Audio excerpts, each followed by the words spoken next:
मंगरुआ की हो कन्या छिगा बोला अब टाइम नहीं ले चल चल ऑपरेशन करा ले हमें नहीं जीवा ऑपरेशन करावे ले बिना बेटा के ना हम करे बउआ ऑपरेशन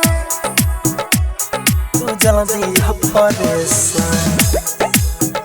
हम करे बउआ ऑपरेशन हाँ सरकार के रूल निकल है गे मौगी ऐसन सरकार के रूल निकल है गे मौगी ऐसन कराबे मौगी गे तू जल्दी ऑपरेशन कराबे मौगी गे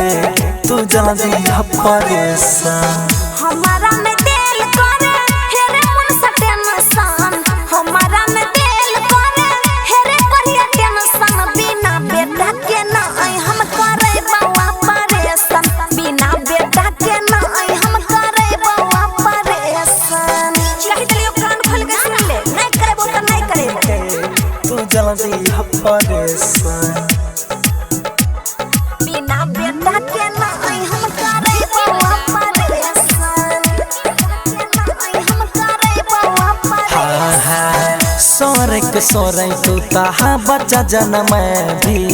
एक सोरे बच्चा के कौन चीज खिले भी बोल लगे कौन चीज खिले भी जे खाई पैसे खिलेबे ठीक अपने घर से जाना मैं छै अपने घर से खाए बुद्धि ज्ञान होत ही तपन जब कमाते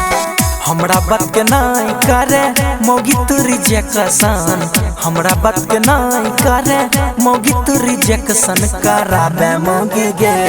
तू जल्दी ऑपरेशन बिना बेटा के ना हम करे बउआ ऑपरेशन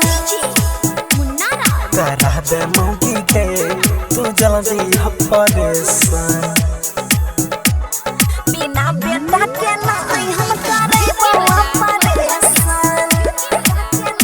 हम करे बउआ ऑपरेशन पशुपति राइटर कह दी है तू ध्यान गे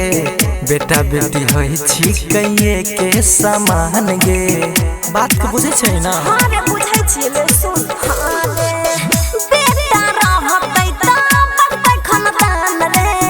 बेटी के अपना हाथे करिए कनिया दान रे मुखिया में खार होई के नहीं छोपर मिशन मुखिया में खार होई के नहीं छोपर मिशन कराबे मौगी गे तू जल्दी ऑपरेशन बिना